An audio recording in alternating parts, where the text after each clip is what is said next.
Hi hello నమస్తే welcome back to our YouTube channel explore with Shilpa. ముందుగా మన ఛానల్ని చూస్తున్న వాళ్ళకి నా పేరైతే శిల్ప. మేము లండన్లో ఉంటున్నాము. మన ఛానల్లో అయితే ఛానల్ నేమ్కి తగ్గట్టే ఎక్స్ప్లోర్కి సంబంధించిన వీడియోలు వస్తుంటాయి. అంటే అక్కడక్కడ ప్లేసెస్ ఎక్స్ప్లోర్ చేస్తుంటాం, ఆ వీడియోసే వస్తుంటాయి అన్నమాట. వీడియో లాస్ట్ వరకు అయితే స్కిప్ చేయకుండా చూడండి. నచ్చితే లైక్ చేయండి. కొత్తగా చూస్తున్న వాళ్ళు ఉంటే ప్లీజ్ సబ్స్క్రైబ్ చేసుకోండి. మీకు ఎలాంటి వీడియోలు కావాలో కూడా కమెంట్ చేయండి. ఆల్రెడీ సబ్స్క్రైబ్ చేసుకొని సపోర్ట్ చేస్తున్న ప్రతి ఒక్కరికి చాలా చాలా థ్యాంక్స్ అండి. సో మేముండే ప్లేస్ నుంచి అయితే ఇంకా ఎర్లీ మార్నింగే బయలుదేరిపోయాము. సో బీచ్కి అయితే వెళ్ళాలని చెప్పేసి. కానీ ఈ బీచ్ అయితే చాలా చాలా స్పెషల్ అనమాట. మనం నేచర్లో అయితే చాలా చాలా అద్భుతాలు చూస్తుంటాము. సో అలా నేచర్ కూడా కొన్ని అద్భుతాలని సృష్టిస్తూ ఉంటుంది. వాటిలో ఈ బీచ్ అనేది చాలా చాలా స్పెషల్ అనమాట. చాలామంది మూవీస్లో కూడా చూసుంటారు. సో అదే అండి, UK's one of the most beautiful miracle beach అనమాట. అదే డడ్డిల్ డోర్. ఇంత హైప్ ఇస్తున్నాను అనుకోవద్దండి. నేచర్ అంటే ఇష్టం ఉన్న వాళ్ళు, బీచ్ అంటే ఇష్టం ఉన్న వాళ్ళు, ట్రెక్కింగ్ అంటే ఇష్టం ఉన్న వాళ్ళు ప్రతి ఒక్కరికి ఈ ప్లేస్ అయితే చాలా చాలా నచ్చుతుంది. సో ఊరికే అలా బీచ్కి వెళ్ళామా వచ్చామా అంటే ఏముంటుందండి, ఏదో ఒకటి మనం ఎక్స్ప్లోర్ చేయాలి, ఏదో ఒకటి మనకి ఎక్స్పీరియన్స్ అవ్వాలి. అప్పుడే ఎక్కడికి వెళ్ళినా కూడా ఒక మెమొరీ లాగా ఉండిపోతుంది, గుర్తుండిపోతుంది అనమాట. సో అలాంటి ఎక్స్పీరియన్సే అయింది. ఏమైందంటే న్యూ షూ కొన్నానమాట. అదేమంటే బీచ్కి వెళ్తున్నానని తెలిసినా కూడా ట్రిప్కి కదా వెళ్ళేది, ఫొటోస్కి అట్లా కొత్త షూ అయితే బాగా పడుతుంది అని చెప్పి కొత్త షూ వేసుకొని వెళ్ళాను. కానీ అక్కడికి వెళ్ళగానే కార్ పార్కింగ్ చేస్తుంటే దుమారం లేపుతుందండి. అది వైట్ శాండ్ అనమాట. ఇంకా షూ పాడైపోతాయని నాకైతే అస్సలు మనసొప్పలేదు. నేనేమో స్పేర్ షూ తెచ్చుకోలేదు. పిల్లలకి స్పేర్ షూ అయితే ఎప్పుడు కార్లో పెట్టుంటాను. సో వాళ్ళైతే బీచ్లో దిగుతారు కదా, నేను దిగను కదా, అవసరం ఏం కాదులే అనుకున్నాను. అక్కడికి వెళ్ళి కారు పార్క్ చేశాక దుమ్మంతా కొడతా ఉంటే మొత్తం కారు మొత్తం డస్ట్ అయిపోయింది. నాకు అది చూశాక అయ్యో నా షూ పాడైపోతుంది అని చెప్పి నాకైతే అస్సలు మనసొప్పలేదు. ఇంకా సరే ఇక్కడే ముళ్ళు ఉండవు కదా అని చెప్పి షూ ఇంకా కారులో వదిలేసి నడిచి వెళ్దాంలే అని చెప్పి స్టార్ట్ చేశాను అనమాట. అబ్బా, కాళ్ళు అయితే షూ వేసుకొని సెన్సిటివ్ అయిపోయాయండి. కాళ్ళు అయితే మంటలు వచ్చేసాయి. తర్వాత ఈ స్టెప్స్ కూడా పైన నుంచి కిందకి చూస్తుంటే అసలు బ్యూటిఫుల్ అంటే బ్యూటిఫుల్ ప్లేస్ అండి. వెళ్ళిన తర్వాత చాలా చాలా పీస్ఫుల్గా అనిపించింది. ఇంకా అక్కడ మ్యాట్ కూడా తీసుకెళ్ళాము, ఫుడ్ తీసుకెళ్ళాము. మంచిగా తినేసి పడుకొని బాగా ఎంజాయ్ చేసామన్నమాట. తర్వాత కాసేపు వాటర్లో ఆడుకున్నాము. ఇంకా ఫొటోస్ తీసుకొని బయలుదేరామన్నమాట. సో చాలా చాలా మంచి ఎక్స్పీరియన్స్. పిల్లలతో వెళ్తే ఏంటంటే ఈ ట్రెక్కింగ్ ఇవన్నీ ఎక్కడన్నా స్లిప్ అవుతారు, మనతో పాటు తిరుగుతుంటారు అని చెప్పి అదొక ప్రాబ్లం అనమాట.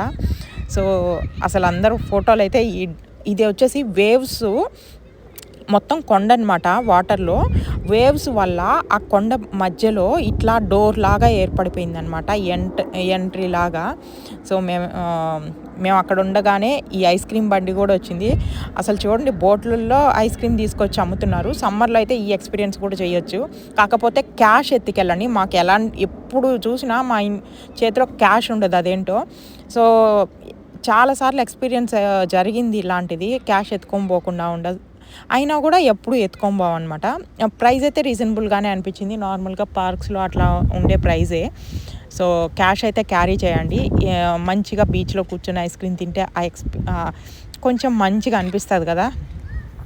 సో ఆ వాటర్లో డడ్డిల్ డోర్ కింద నుంచి వెళ్ళాలి అనుకున్న వాళ్ళైతే లల్వర్త్ కోవ్ అని చెప్పేసి అక్కడ నుంచి బోట్స్ అయితే రన్ అవుతుంటాయి. అక్కడికి వెళ్ళి బోట్ ఎక్స్పీరియన్స్ చేయాలనుకున్న వాళ్ళు చెయ్యొచ్చు.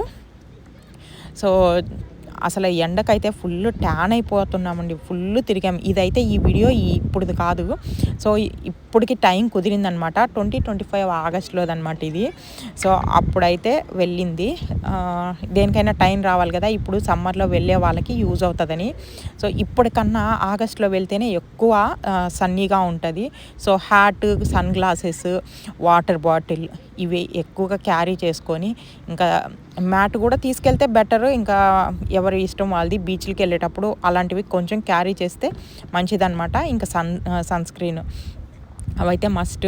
ఆహ్, మ మేమేమో సన్ స్క్రీన్ తప్ప మిగతావన్నీ ఇంకా ఎప్పుడు క్యారీ చేస్తుంటాం. హ్యాట్స్ కూడా అప్పుడప్పుడు క్యారీ చేస్తుంటాం.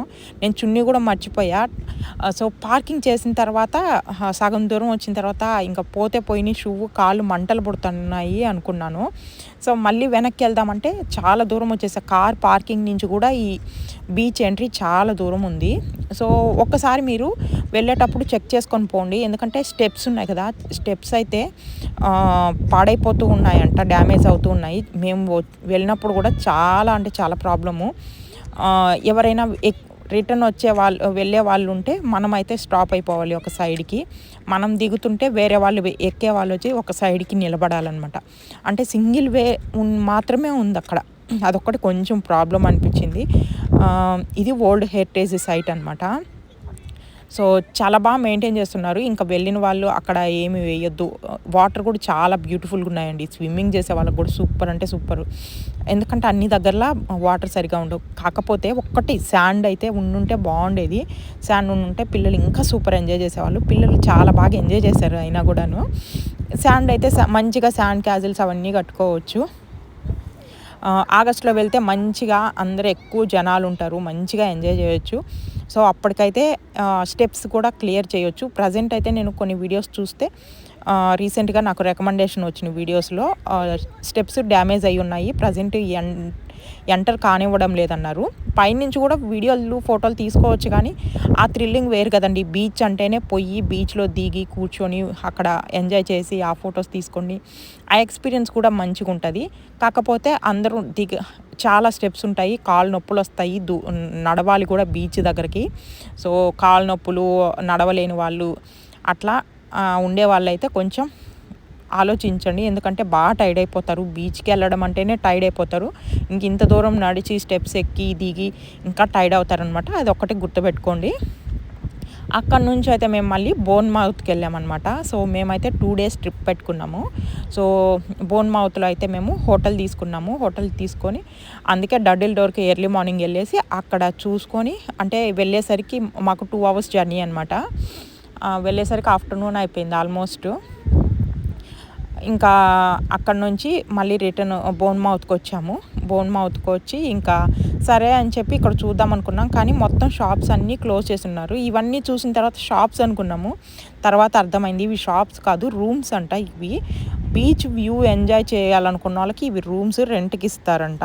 సో, తర్వాత అక్కడ ఇద్దరు రూమ్స్ రెంట్‌కి తీసుకొని మంచిగా ఎంజాయ్ చేస్తున్నారు. ఇక్కడ బార్బిక్యూ కూడా చేసుకోవచ్చు. డైరెక్ట్ మనకి షాప్స్‌లో మ్యారినేషన్ చేసినవే మీట్ అయితే అమ్ముతుంటారు. ఇన్ కేసు మీకు అలా కాదనుకున్నా కూడా మీకు జస్ట్ మీట్ తీసుకొని డైరెక్ట్ మనకి సాసులు గట్రా అన్నీ రెడీమేడ్ దొరుకుతున్నాయి కాబట్టి డైరెక్ట్ అక్కడే మ్యారినేషన్ చేసుకొని ఒక లైటర్ తెచ్చేసుకొని ఇక్కడే డైరెక్ట్ ఎంజాయ్ చేయొచ్చు అనమాట. చాలామంది మేము చూస్తే క్యూలలో నిలబడి చేసుకుంటూ ఉన్నారు. బార్బిక్యూ బాగా ఇష్టపడే వాళ్ళు ఇక్కడైతే మంచిగా చేసుకోవచ్చు అనమాట. సో, మేము వెళ్ళిన ఆ రోజు సండే అనుకుంటా. సో, ఎవ్వరు లేరు. అది ఒకటి డిసప్పాయింట్. ప్లస్ వచ్చేసి ఎక్కువ కొంచెం స్మెల్ వస్తుందండి బీచ్ అనేది. కొంచెం సువాసన అట్లా ఉందనమాట. తర్వాత పక్కన బ్రిడ్జ్ ఉంది. ఇక్కడైతే మనకి ఫిషింగ్ చేసుకునేదానికి ఎంట్రీ ఫీజు ఉందనమాట. సో, అయితే చాలా డేంజర్ అండి. వీళ్ళైతే అసలు ముందు వెనక చూడకుండా ఫిషింగ్‌కి ఆ రాడ్స్ ఇసిరేస్తున్నారు. వెనకాలకొచ్చి ఆ ఫిషింగ్ తాడు తగులుతుంది. చాలా కేర్‌ఫుల్‌గా ఉండాలి. వాళ్ళైతే అస్సలు కేర్ చేయట్లేదు. తర్వాత ఆ ఫిష్‌లు అయితే అక్కడ సైజులు ఇచ్చారు కదా! ఆ సైజుల ఫిష్‌లు మాత్రమే పట్టుకుంటేనే అవి తీసుకోవాలంట. రిమైనింగ్ ఏదన్నా చిన్నవి అట్లా పడితే మళ్ళీ వదిలేసేయాలంట. సో, అక్కడ చిన్నది ఫిషింగ్ స్కల్ప్చర్ కూడా మంచిగా అనిపించింది కదా! సేమ్ అంటే ఎవరో పట్టుకున్నట్టు. ఇదైతే హోటల్ అనమాట. మాకు ఈ హోటల్ ఎక్స్పీరియన్స్ కూడా చాలా బ్యాడ్ అనమాట. అస్సలు బాలేదు. ఇదైతే బీచ్‌కి దగ్గర ఉందని తీసుకున్నాం కానీ అక్కడ ఆ రోజు లిఫ్ట్ పని చేయలేదు. ప్లస్ ఎమర్జెన్సీ అంటే ఎంట్రీకి ఇంకా ఏ రూమ్ లేదనమాట యూజ్ చేయడానికి. ఎమర్జెన్సీ ఎగ్జిట్ ఉంటే అది యూజ్ చేసుకోవాల్సి వచ్చింది. అక్కడంతా వరస్ట్‌గా ఉన్నిందనమాట. అసలు క్లీన్ చెయ్యక అంతా. ప్లస్ అంత సూపర్ అయితే కాదు. బెడ్లు కూడా ఒక సింగిల్ బెడ్, ఒక డబుల్ బెడ్ ఇచ్చారు అంతే. ఇంకా సరే 1 డేకే కదా అని చెప్పేసి ఇంకా బయట నుంచి ఫుడ్ అయితే ఆర్డర్ పెట్టుకొని తెప్పించుకొని తినేసి మంచిగా నైట్ రెస్ట్ తీసుకొని ఎర్లీ మార్నింగ్ అయితే లేచి బయలుదేరి మళ్ళీ ఇంకో ప్లేస్కి వెళ్ళాం. అదైతే నెక్స్ట్ వీడియోలో చెప్తా. Thank you for watching. Bye.